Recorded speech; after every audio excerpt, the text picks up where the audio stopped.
মারুফের মাদ্রাসার গেটের সামনে পুলিশের গাড়ি এসে থামলো। ওসি কামরুল গাড়ি থেকে নেমে এলেন। মারুফ যে এই মাদ্রাসার ছাত্র এই তথ্য পুলিশের কাছে পৌঁছে গেছে। তথ্যটা জানা গেছে একটা জিডি থেকে। জিডিটা করেছেন মাদ্রাসার প্রিন্সিপাল সাহেব। মারুফের নিখোঁজ হওয়ার ঘটনাটা পুরো মাদ্রাসায় ছড়িয়ে গিয়েছিল আরও আগেই। বাড়ি থেকে রওনা দিয়েও মাদ্রাসায় না পৌঁছানোর চিন্তায় ছিল সবাই। মারুফের প্রিয় বন্ধু জাহিদ বিষয়টা প্রথমে আমলে এনেছে। প্রিন্সিপাল সাহেবকে সেই জানিয়েছে।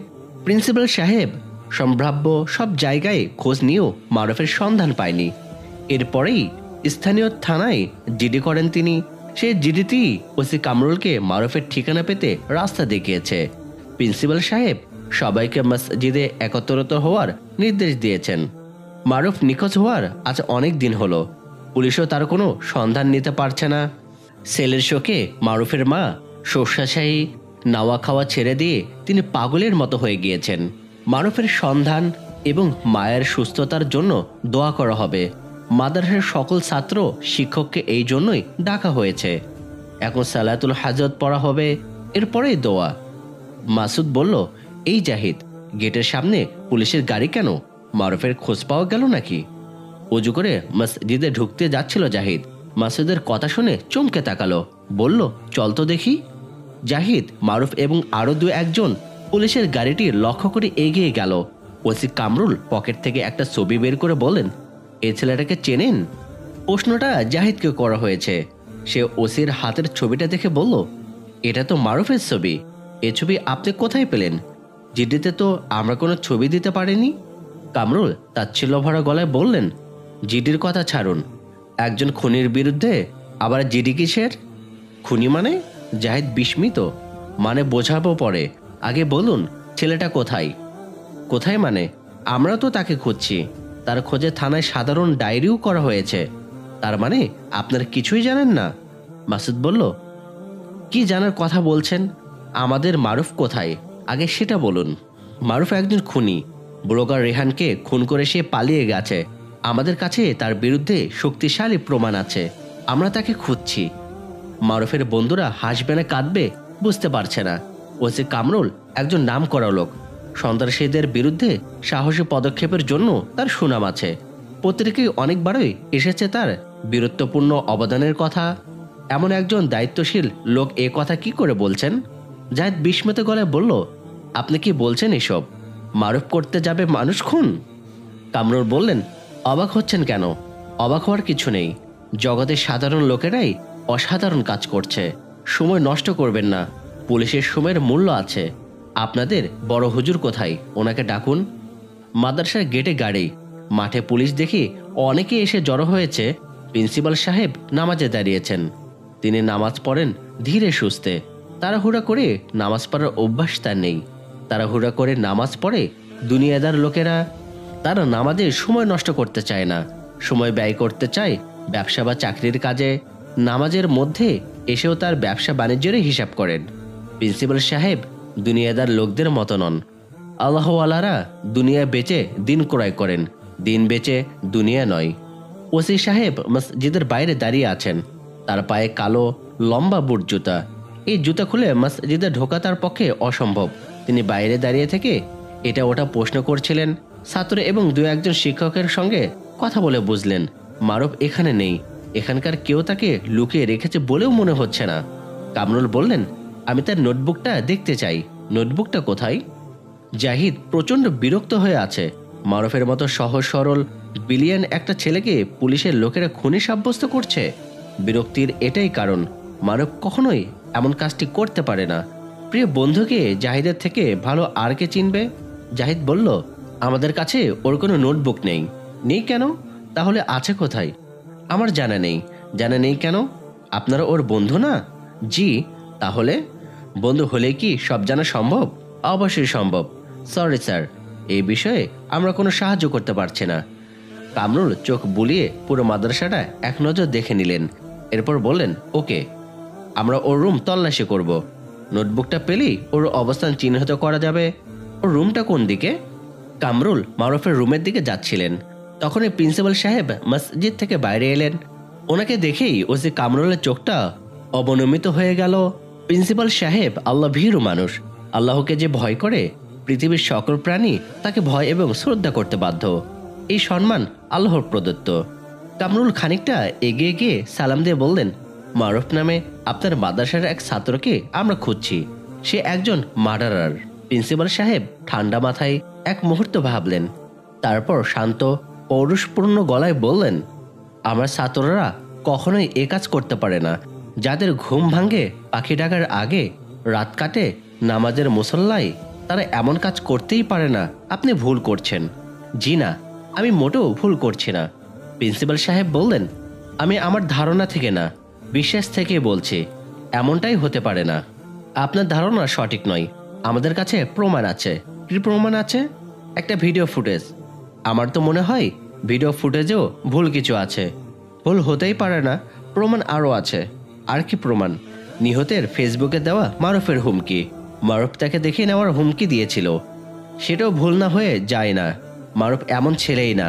কামরুল বললেন, তাহলে পুলিশ আসার আগাম খবর পেয়ে সন্ত্রাসীদের সঙ্গে পালিয়ে যাওয়া, সেটাও কি সঠিক নয়?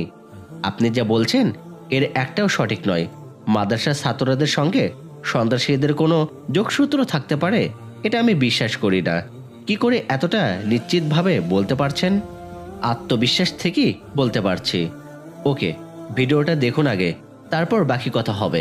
কামরুল জানেন, মসজিদ বা মাদ্রাসা স্পর্শকাতর জায়গা। এখানে প্রমাণ ছাড়া তদন্ত করতে আসা উচিত নয়।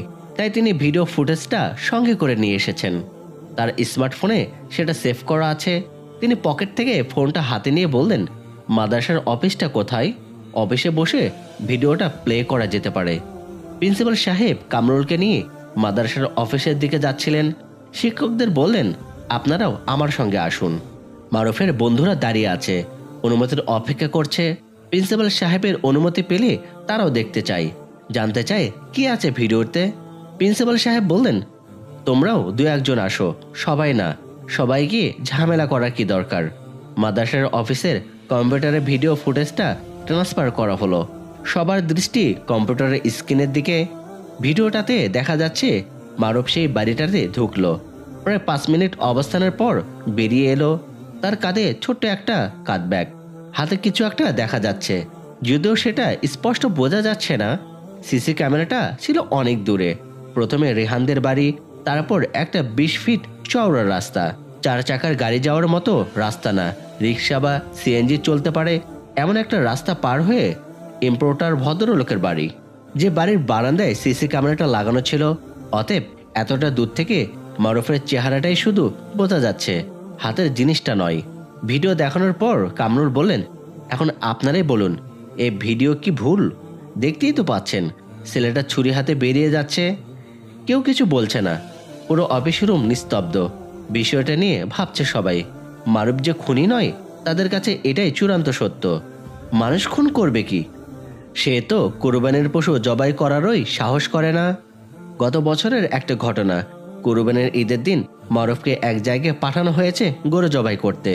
গরু শোয়ানো হয়েছে, সবাই মিলে চেপে ধরে আছে গরুটা। সবকিছু প্রস্তুত। মারুফের হাতে ছুরি তুলে দিতেই সে মাথা ঘুরে পড়ে গেল। লোকজন গরু সামলাবে কি? গরু ছেড়ে দিয়ে ব্যস্ত হয়ে পড়ল মারুফকে নিয়ে। এমন একটা ভীতু ছেলে কিনা অত্যন্ত নৃশংসভাবে একটা জলজান্ত মানুষকে মেরে ফেলবে, কিছুতেই বিশ্বাস করা যায় না এটা। কিন্তু প্রশ্ন একটাই, খুনের দিন সে ওই বাড়িতে গেল কেন?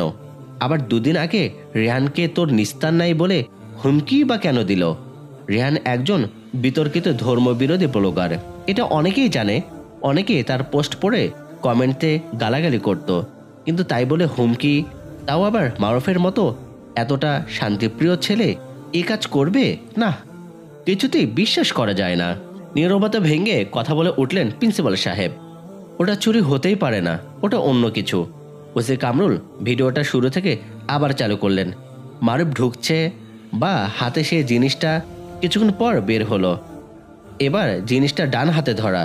জাহিদ হঠাৎ চেঁচিয়ে উঠে বলল, আমি বুঝতে পেরেছি। সবার দৃষ্টি এবার কম্পিউটারের স্ক্রিন ছেড়ে জাহিদের দিকে। কি বুঝতে পেরেছে সে?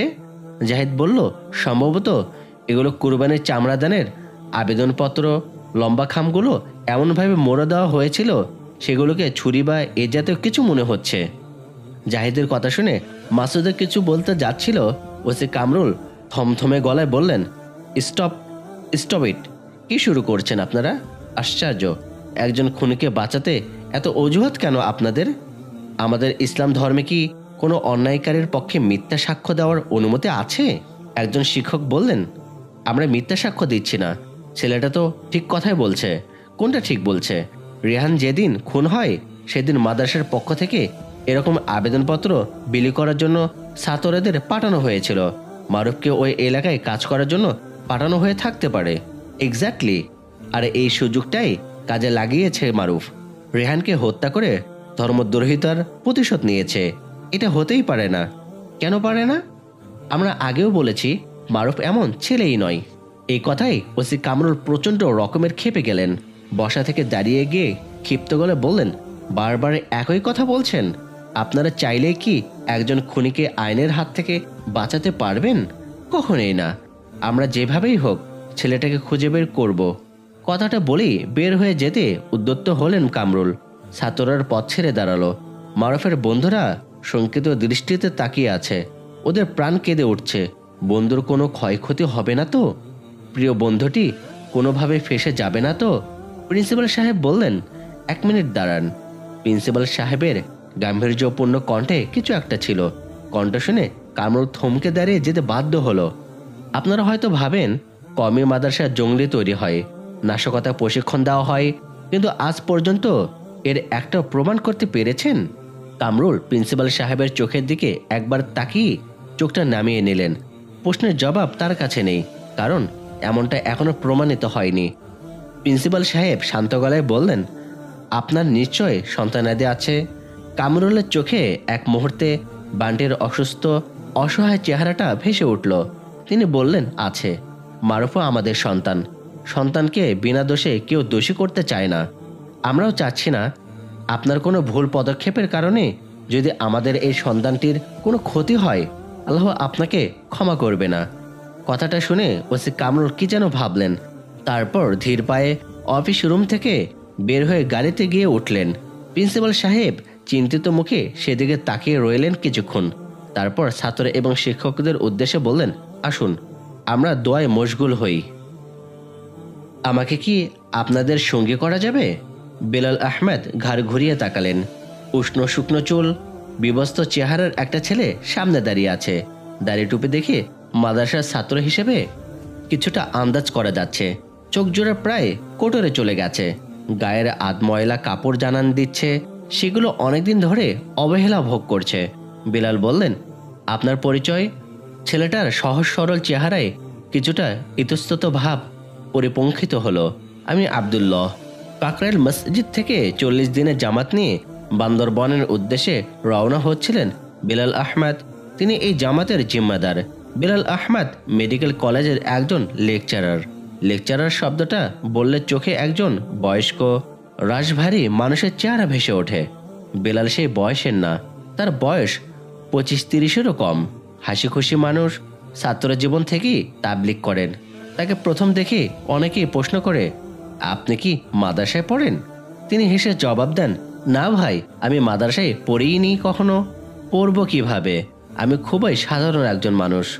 বিলাল আহমেদ বিবাহিত, 5 বছরের একটা মেয়েও আছে তার।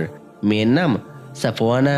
বাসা থেকে বের হবার সময় সাফওয়ানা বাবার গলা জড়িয়ে ধরে আহ্লাদি গলায় বলল, বাবা তুমি কোথায় যাচ্ছ? বিলাল আহমেদ মেয়ের কপালে চুমু খেয়ে বললেন, আল্লাহর রাস্তায় যাচ্ছি মা। আল্লাহর রাস্তা কি বাবা? যে রাস্তায় আল্লাহকে পাওয়া যায়। আমিও তোমার সঙ্গে আল্লাহর রাস্তায় যাব। বিলাল আহমেদ হেসে তার স্ত্রীর দিকে তাকালেন। সাইমা বলল, ঠিক আছে মা, বাবা আগে আল্লাহর রাস্তা থেকে বাড়ি আসুক, তারপর আমরা সবাই মিলে যাব, কেমন? এখন বাবার দেরি হয়ে যাচ্ছে তো। সাফওয়ানা বাবার গলা ছেড়ে দিয়ে আম্মুর গলা জড়িয়ে ধরে বলল, বাবা ফিরে এলে আমরা যাব কিন্তু। হজরত বললেন না তো আমাকে কি সঙ্গী করা যাবে? আব্দুল্লাহ এখনো দাঁড়িয়ে আছে। বিলাল আহমেদের জামাতের সাথীর সংখ্যা 10 জন। এর মধ্যে 7 জনেই কলেজ ছাত্র, 2 জন আছেন সরকারি রিটায়ার্ড কর্মকর্তা। বেলাল চেয়েছিলেন 2-1 জন আলেমকে সঙ্গে নিতে, আলেম পাওয়া যায়নি। এই জন্য তার মন কিছুটা বিষণ্ণ। জামাতে আলেম থাকা মানে বরকত সঙ্গে নিয়ে থাকা। দাঁড়িয়ে থাকা এই ছেলেটাকে কি আলেম? বিলাল বললেন, কোথায় থাকেন, কি করেন আপনি? আব্দুল্লাহ কোথায় থাকে এমন কিছু বলল না, শুধু বলল, আমি মাদ্রাসার সামান্য একজন ছাত্র। শুনেছি এই জামাত বান্দরবন যাচ্ছে, এই মোবারক জামাতে আমাকেও সঙ্গী করে নিন না অনুগ্রহ করে। বেলাল বুঝতে পারছে না ছেলেটাকে কি উত্তর দেবেন। অপরিচিত কাউকে জামাতে সঙ্গী করা বারণ। কাকরাইলের সূরা থেকে এই কাজ নিষিদ্ধ। অপরিচিত লোক জামাতে ঢুকে বিভিন্ন ধরনের সমস্যা সৃষ্টি করে। সাথীদের টাকা পয়সা মাল সামানা নিয়ে গায়েব হয়ে যাওয়ার ঘটনাও ঘটেছে বেশ কবার। কিন্তু এই ছেলেটির কথায় কি যেন আছে, কি যেন এক মোহময়তা। তাছাড়া ছেলেটাকে দেখে মতলববাজ মনে হচ্ছে না। চেহারায় আভিজাত্যের ছাপ আছে, প্রতিভাবান চেহারা। বেলাল আহমেদ শিক্ষক মানুষ, মানুষ চেনার সহজতা ক্ষমতা তার আছে। তার সহজাত ক্ষমতা বলছে এ ছেলের বিশেষ কিছু প্রতিভা আছে। বেলাল না করতে পারলেন না, কারণ তার মন সায় দিল না। তিনি বললেন, ঠিক আছে চলুন, আমরা হিদায়াতের কথা শুনে আসি। 10 জনের লিস্টে 11 নম্বর ঘরে আব্দুল্লাহরও জায়গা হয়ে গেল। জামাতবন্দি হওয়ার পর কাকরার মসজিদের মেম্বার থেকে হিদায়াতের কথা বলা হয়। সফরে গিয়ে কিভাবে দাওয়াতের মেহনত করতে হবে, কি কি করা যাবে না, এসব আলোচনা করা হয়। এরপরে জামাত গন্তব্যে রওনা হয়। তার আগে নয়, নিয়ম নীতির বাইরে যারা তাবলীগের মেহনত করে তারা এই কাজের সহযোগিতা করবে, দূরে থাক, ক্ষতি করে বেশি। আব্দুল্লাহ মনোযোগ দিয়ে হিদায়াতের কথা শুনল। বেলাল আহমেদ বিচক্ষণ মানুষ, ছেলেটাকে লিস্টে জায়গা করে নিলেও ক্ষীণ চোখে নতুন এই ছেলেটার প্রতিটি পদক্ষেপ, চোখের চাহনি, কর্মতৎপরতা অবলোকন করছিলেন। বেলাল আহমেদের নিজস্ব গাড়ি আছে, ড্রাইভার অপেক্ষা করছে জামাতটিকে সায়েদাবাদ বাস স্ট্যান্ডে পৌঁছে দেবে বলে। হেদায়েতের কথা শেষ হতেই বেলাল আহমেদ জামাত নিয়ে বের হয়ে পড়লেন। মসজিদ থেকে বের হতেই আব্দুল্লাহ একটা হাজি রুমাল দিয়ে মাথাটা ভালো করে ঢেকে ফেলল। বাসে ওঠার সময় সব সাথীর মাল সামান একাই ওঠানোর চেষ্টা করছিল আব্দুল্লাহ। পথে এক জায়গায় নামাজের সময় হয়ে গেল। ড্রাইভার সাহেব একটা মসজিদের পাশে গাড়ি থামালেন। জামাতের রিটায়ার্ড পার্সনদের মধ্যে একজন আছেন অতি বৃদ্ধ। পুকুরে উজু করতে নামার সময় আব্দুল্লাহ তাকে বলল, চাচা যান, পুকুরে নামতে আপনার কষ্ট হবে, আপনি এখানে আরাম করে বসুন, আমি আপনাকে পানি এনে দিচ্ছি। বদনা দিয়ে পানি এনে বৃদ্ধকে নিজ হাতে উজু করিয়ে দিচ্ছিল আব্দুল্লাহ। পরম যত্নে ধুয়ে দিচ্ছিল পা জোড়াও। বেলাল আহমেদের ক্ষীণ দৃষ্টি এড়ালো না সেসব কিছুই। তিনি মনে মনে বললেন, মাশাআল্লাহ। আব্দুল্লাহর মাথায় স্নেহের পরশ বুলিয়ে বৃদ্ধটিও খোশ গলায় বললেন, আল্লাহ তোমাকে উত্তম প্রতিদান দিন। বান্দরবনে পৌঁছে এক দুঃখজনক সংবাদ জানা গেল।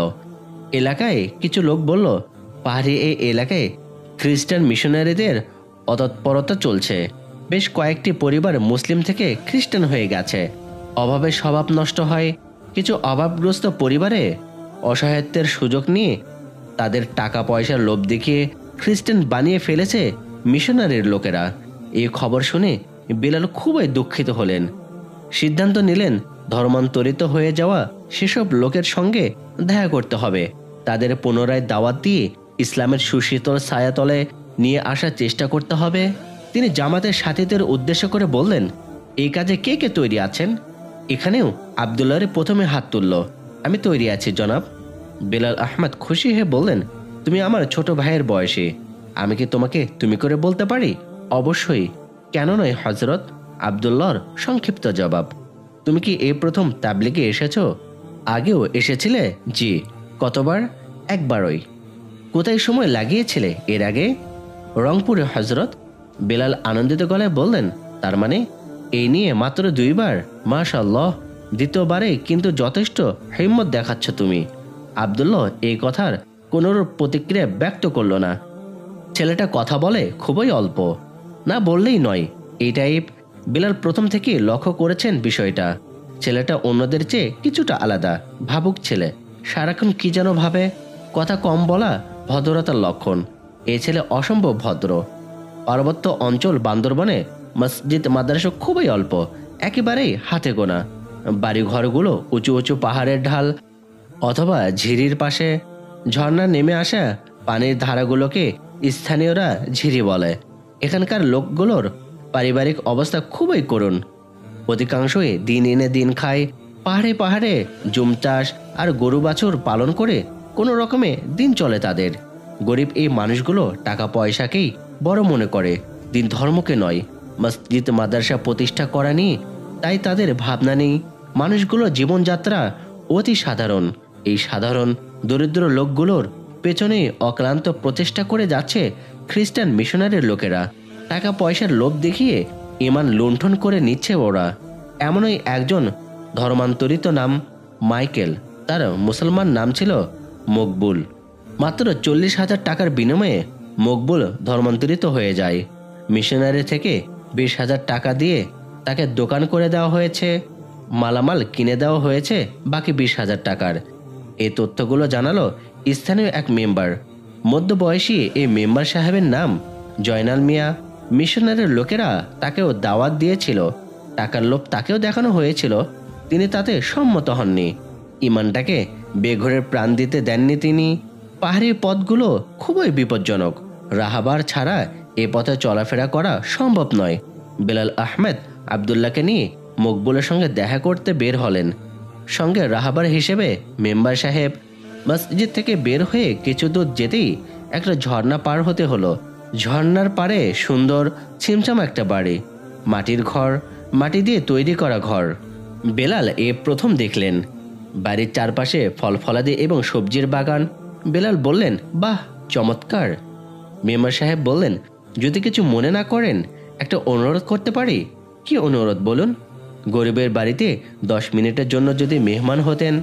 বেলাল জানতে চাইলেন, আপনার বাড়িটা এখান থেকে কত দূর? মেম্বার সাহেব একগাল হেসে বিনয়ের সঙ্গে বলেন, এটাই অধমের গরিবখানা। বেলাল অবাক হলেন, এই বাড়িটা আপনার? চমৎকার তো, বেশ পরিপাটি, চমৎকার বাগানও আছে দেখছি। বাগান করার আইডিয়াটা পেলেন কার কাছ থেকে? আমার পরদাদা থেকে। বাগান টাগানের প্রতি তার বিশেষ ঝোঁক ছিল। তার থেকে বাবার পর এই ঐতিহ্য আমি ধরে রেখেছি। আমরা আসলে কুমিল্লার বাসিন্দা। গোমতীর ভাঙ্গনে বাড়িঘর ভেসে যায় আমাদের। প্রেসিডেন্ট জিয়াউর রহমান পাহাড় আবাদের উদ্দেশ্যে এখানে আমাদের জন্য বিনামূল্যে জায়গার ব্যবস্থা করে দিয়েছেন। জায়গা পরিবর্তন হলেও বাগান করার শখটা আমার অপরিবর্তিতই আছে। চলুন ভেতরে যাই। বেলাল বললেন, এখন না। কেন? আগে মকবুলের কাছে যাওয়া উচিত, তার সঙ্গে দেখা না হওয়া পর্যন্ত স্বস্তি পাচ্ছি না। আবদুল্লাহ এ কথায় সম্মতি জানালো। সে মাথা একদিকে কাত করে বলল, জি। অজ্ঞাত মেম্বার সাহেবই বা অসম্মত হন কি করে? তিনি বললেন, চলুন তাহলে। মকবুলের দোকানে আজ প্রচুর কাস্টমার, টেলিভিশন চলছে, লোকজন তেমন কিছু খাচ্ছে না। 2-1 চায়ের কাপ সামনে নিয়ে বসে থাকলেও বাকিরা না খেয়ে ভিড় করে টেলিভিশন দেখছে। টিভির মন্দ প্রভাব থেকে বাঁচতেই কিনা আবদুল্লাহ রুমালে মাথা এক মুখ ঢেকে দোকানের একপাশে দাঁড়িয়ে রইল। সে দাঁড়িয়েছে লোকজনের দৃষ্টির আড়ালে। মেম্বার সাহেব বিষয়টা লক্ষ্য করলেন। ছেলেটাকে তার বেশ পছন্দ হয়েছে। কেমন যেন নীরব, নিঃশব্দ, চুপচাপ লোকেরাই মেম্বার সাহেবের পছন্দ। কথা বেশি বলা লোক তিনি দু চোখে দেখতে পারেন না। আবদুল্লাহর দিকে এরই মধ্যে তিনি বেশ কয়েকবার তাকিয়েছেন। কি শান্ত, মায়াকারা ছেলে। তাকালে হৃদয়টা প্রশান্তিতে ভরে ওঠে। চেহারায় অদ্ভুত এক আকর্ষণ আছে। মেম্বার সাহেব মনে মনে বললেন, আহা, আমার আয়েশা মার জন্য এমন একটা ছেলে পেতাম। মকবুল অলচ্চকে 3 জনের এই জামাটির দিকে তাকালো। মেম্বার সাহেব বললেন, মকবুল মিয়া, নেমে আসো। ঢাকা থেকে ওনারা তোমার সঙ্গে দেখা করতে এসেছেন। মকবুল দোকান থেকে নেমে এলে কিছুটা অনিচ্ছাই। বেলাল এগিয়ে গিয়ে তার হাত দুটি ধরে মোসাফা করে বললেন, কেমন আছেন? মকবুল অনাগ্রহে গলায় বলল, আছি ভালোই। কি বলবেন বলেন? কথা বলবে আবদুল্লাহ? এমনটাই পরামর্শ হয়েছিল। আবদুল্লাহ দরদি গলায় বলল, কেন এমনটা করলেন ভাই? স্বর্গ থেকে নরকের পথে কেন পা বাড়ালেন? শান্তির ধর্ম ছেড়ে অধর্মের প্রতি ঝুঁকে গেলেন কেন ভাই? পৃথিবী জুড়ে বিধর্মীরা পঙ্গপালের মতো ইসলাম ধর্মের দিকে ঝুঁকছে। এই সৌন্দর্যে মোহিত হচ্ছে, আর আপনি এমন সৌন্দর্য ধর্ম ছেড়ে ভিন্ন ধর্ম বেছে নিলেন। মকবুল কিছু বলছে না, মাথা নিচু করে দাঁড়িয়ে আছে। শহর থেকে 2 জন লোক এসেছে, তারা মকবুলকে কিছু বলছে। এটা দেখে টিভির সামনে বসা 2-1 জন ঘাড় ঘুরিয়ে তাকালো। কোন কথায় ধর্ম পরিবর্তন করলেন একটু বলবেন কি? আবদুল্লাহর এই কথায় মকবুল তার নিচু মাথাটা খানিকটা উঁচু করে বলল, মিশনারির লোকেরা আমাকে বলেছে সব ধর্মই এক, ঈসা নবী আল্লাহর নবী, ইনজিল শরীফও আল্লাহ নাজিল করেছেন। খ্রিস্ট ধর্ম মানলে কোনো সমস্যা নেই। তাদের কথা শুনে ভালো লেগেছে, তাই আমি ধর্ম পরিবর্তন করেছি। মকবুলের কথা শুনে বোঝা গেল লোকটা সহজ সরল। তাকে যা বোঝানো হয়েছে সেটাই সে মেনে নিয়েছে, কোনো বাছবিচার করেনি।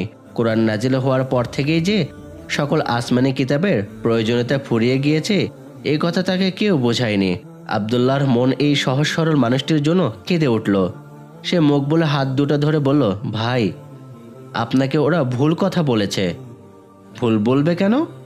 আল্লাহর কালাম কি ভুল? কোনটাকে আল্লাহর কালাম বলছেন একটু জানতে পারি? কেন, ইনজিল শরীফ তো আল্লাহরই কালাম। সেটা কি আপনার কাছে আছে? হ্যাঁ আছে। আমরা কি সেটা একটু দেখতে পারি? মকবুল হ্যাঁ সূচক মাথা নেড়ে দোকানে গিয়ে ঢুকলো। ফিরে এলো প্রায় সঙ্গে সঙ্গে। মকবুলের হাতে ইনজিল শরীফ, নকল ইনজিল, যেটা মানব রচিত, আল্লাহর রচিত কখনোই নয়। লোকজনের মধ্যে কেউ কেউ টেলিভিশন দেখা বাদ দিয়ে ভিড় করে এসে দাঁড়িয়েছে। কি কথা হচ্ছে শুনতে চায় তারা। বেলাল আহমেদ এবং মেম্বার সাহেবও মনোযোগ দিয়ে আবদুল্লার কথাগুলো লক্ষ্য করছেন। মকবুল বলল, এই কিতাবটা আমাকে তারা দিয়েছে, এতে ভালো ভালো কথা লেখা আছে। নকল ইনজিল হাতে নিয়ে আবদুল্লাহ বলল, আপনার কি মনে হয় এটা আল্লাহর কালাম? হ্যাঁ অবশ্যই। এটা তো ভাই মানুষের বানানো একটা বই বিশেষ। না, মানুষের বানানো হবে কেন? আমি যদি প্রমাণ করি তাহলে তো বিশ্বাস করবেন। প্রমাণ করার কি আছে? এটা তো আল্লাহরই কালাম। প্রমাণ করার অনেক কিছু আছে। আসলে এরকম কিতাব বাজারে অভাব নেই, কিন্তু এক একটা এক এক রকম।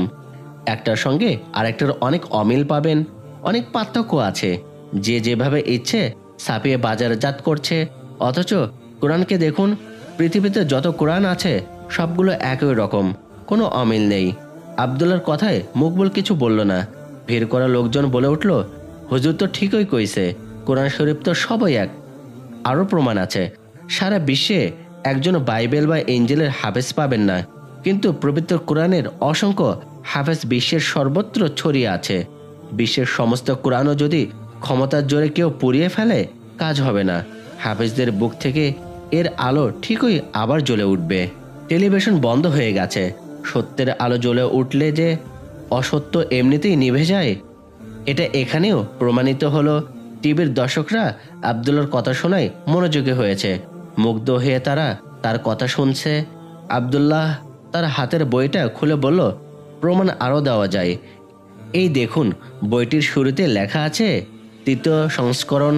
আল্লাহ কালামের কি কখনো সংস্করণ হতে পারে? কোরআনে কি কখনো সংস্কার হতে শুনেছেন? শুধু আমি কিংবা আপনি কেন, কেউ কখনো শোনেনি। কারণ আল্লাহর কালাম কখনোই সংস্কার, পরিমার্জন কিংবা সংশোধন হতে পারে না। আসলে ইনজিল শরীফ নামের এই ভুলে ভরা বইটি আল্লাহ কালাম হতেই পারে না। বইটি ওরা মুসলমানদের ধোঁকা দেওয়ার জন্যই বাজারে ছেড়েছে। বয়স্ক একজন অবাক গলে বলে উঠলেন, বলেন কি, ধোঁকা দেওয়ানোর জন্য? অবশ্যই, বইটি আমিও পড়েছি। এখানে সেন্ট পলের লেখা কিছু চিঠি ছাপানো হয়েছে। সেন্ট পল ঈসা আলাইহিস সালামকে দেখেননি। সে পৃথিবীতে অনেক পরে আসা এক ইহুদি থেকে খ্রিস্টান হয়েছেন। সেন্ট পলের জীবন কাহিনী এবং কিছু চিঠি এই বইয়ে আছে। এবার আপনারাই বলুন, বন্ধুদের পাঠানো একজন জাস্কের কিছু চিঠি আল্লাহ কালাম হয় কি করে? অতএব কোরআনই সত্য, এর উপরে আর কোনো সত্য নেই। লোকজন একে অন্যের দিকে তাকাচ্ছে, কানাঘোরাও করছে। কেউ কেউ বলছে, আল্লাহ, কোন জামানায় আইলাম। কথা তো ঠিকই, মুসলমানগুলো লগে তো দেখতেছি সবাই ধোকাবাজি করতেছে। বয়স্ক লোকটা মকবুলকে ধমকে উঠে বলল, তোরে আগেই কইছিলাম নিজ ধর্ম ছাড়িস না। তুই তো আমার কোনো কথাই শুনলি না। অহন দোজকে পুইরা মর। দোজক ছাড়া তোর অহন আর কোনো নিস্তার নাই। বয়স্ক লোকটার কথায় আবদুল্লাহ জিব্বায় কামড় দিয়ে ফেলল। নম্র এবং বিনয়ী গলায় বলল, চাচা যান, এমন কথা বলবেন না।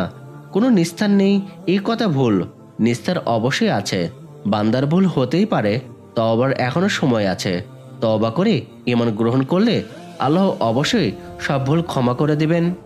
মকবুল তবুও চুপ করে আছে, তবে তার অন্তর কিছুটা নরম হয়েছে বলেই মনে হচ্ছে। তাকে কিছুটা অনুতপ্ত দেখাচ্ছে। আবদুল্লাহ কিছু সময় মকবুলের দিকে তাকিয়ে থেকে তার মন বোঝার চেষ্টা করলো। তারপর নরম সুরে বলল, মকবুল ভাই, আপনি আমাদেরই ভাই। কিছু ভুল আপনাকে জাহান্নামের আগুনের দিকে নিয়ে যাচ্ছে। একটা বিড়াল যদি আগুনে পড়ে যেতে নাই, আপনার কষ্ট লাগবে না? মকবুল লজ্জিত গলায় বলল, লাগবে। আপনি কি বিড়ালটাকে বাঁচাবেন না? জি, বাঁচাবো। আপনি কি পারতপক্ষে চাইবেন বিড়ালটাকে মরতে দিতে? না, চাইব না। আমরাও চাই না ধর্মত্যাগ করে আপনি আগুনে পড়ুন। প্রিয় ভাই আমার, ফিরে আসুন। আপনাকে আমরা আবার আমাদের মাঝে মুসলমানদের কাতারে দেখে চোখ জুড়াতে চাই। আবদুল্লাহর হৃদয় জুড়ানো সম্ভাষণ, দরদি কথন আর আবেগময় আকুতি মকবুলকে নাড়া দিয়েছে বলেই মনে হলো। মকবুলের মতো একজন ধর্মত্যাগীকে কেউ এত ভালোবাসার সঙ্গে প্রিয় ভাই বলে সম্বোধন করতে পারে, এটা ছিল তার ভাবনারও বাইরে। মকবুল হঠাৎ ফুপিয়ে কেঁদে উঠল। ভুল করে সে যে অনুতপ্ত হয়েছে তা স্পষ্টই বোঝা গেল। ভিড় করা লোকজন তাকে সান্ত্বনা দিতেই কান্নার গতিবেগ আরও বেড়ে গেল। মকবুল কান্না জড়িত গলায় বলল, আমি ভুল করেছি, আমাকে কিছুদিন সময় দিন যেন ফিরে আসতে পারি। বেলাল আহমদ গভীর মনোযোগ দিয়ে আবদুল্লার কথাগুলো শুনছিলেন, বোঝার চেষ্টা করছিলেন মকবুলের মনোভাবও। তিনি মকবুলের পিঠে হাতের আলতো পরশ বুলিয়ে বললেন, সমস্যা নেই ভাই, আপনি সময় নিন, কথাগুলো গভীরভাবে অনুভব করুন, তারপর সিদ্ধান্ত নিন। ইনশাআল্লাহ আমরা বাকি ঘটনা আগামী পর্বে শুনব। আগামী পর্ব আরও চমৎকার হতে যাচ্ছে। সকলের সাথে থাকুন, সুস্থ থাকুন এবং আল্লাহ তাআলার ইসলামের সুশীতল ছায়া আশ্রয় নিয়ে জীবনটাকে আরো সুন্দর করে গড়ে তুলুন। আসসালামু আলাইকুম ওয়া রাহমাতুল্লাহি ওয়া বারাকাতুহু।